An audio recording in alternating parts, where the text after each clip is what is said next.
തൊട്ടി വയനാടിന്റെ മുട്ടൊക്കെ നാവിൽ തേനും വയുമ്പും കാലിച്ചു തൊട്ടതി വെള്ളാൻ മലയിലെ അക്ഷരസുതിയനല്ലോ.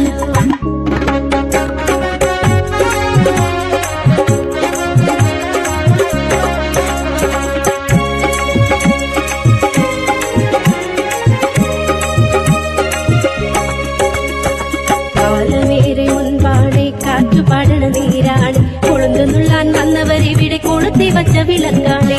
ഞങ്ങളുടെ പൊന്മക്കൾക്കും അക്ഷരവിത്തിരി നുകരാനായി വിയക്കൊഴുക്കി പണിതു ഞങ്ങളെ ചുരൽമലയിലെ കൂടാരം.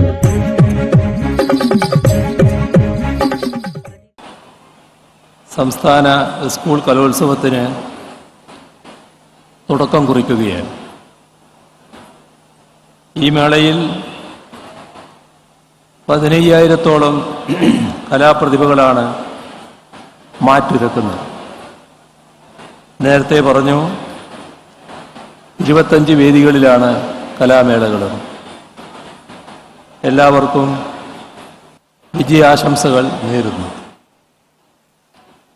ഈ കലോത്സവത്തോടൊപ്പം സംസ്കൃതോത്സവം, അറബിക് സാഹിത്യോത്സവം എന്നിവ കൂടി നടക്കുകയാണ്.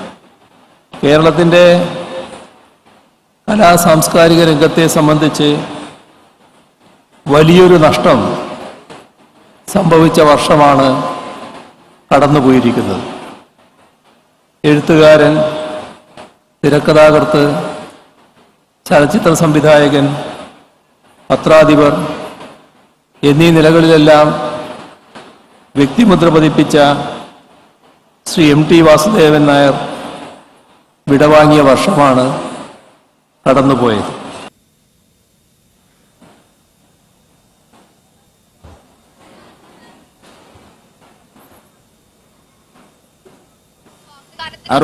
ാമത് കേരള സ്കൂൾ കലോത്സവം നിരവധി പ്രത്യേകതകൾ കൊണ്ട് ഇത്തവണ ചരിത്രത്തിൽ ഇടം പിടിക്കുകയാണ്. 2016 ശേഷം തിരുവനന്തപുരത്ത് വീണ്ടും എത്തിയ കലോത്സവം അതുകൊണ്ട് തന്നെ ഏറെ ജനശ്രദ്ധ പിടിച്ചുപറ്റിയിരിക്കുന്നു. കേരള ചരിത്രത്തിൽ ആദ്യമായി തദ്ദേശീയ ജനതയുടെ 5 കലാരൂപങ്ങൾ കലോത്സവത്തിൻ്റെ മത്സര ഇനങ്ങളായി വേദിയിൽ എത്തുകയാണ്.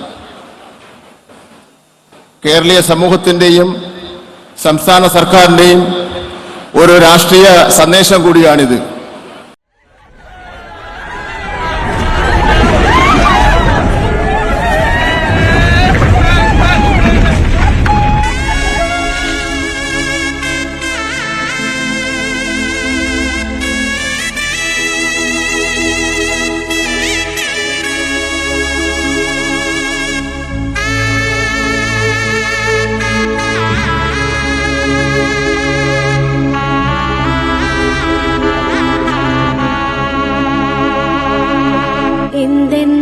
എന്തെന്നറിഞ്ഞീലതിൻ മുൻപു തന്നെ സമസ്തവും നക്കി തുടച്ചു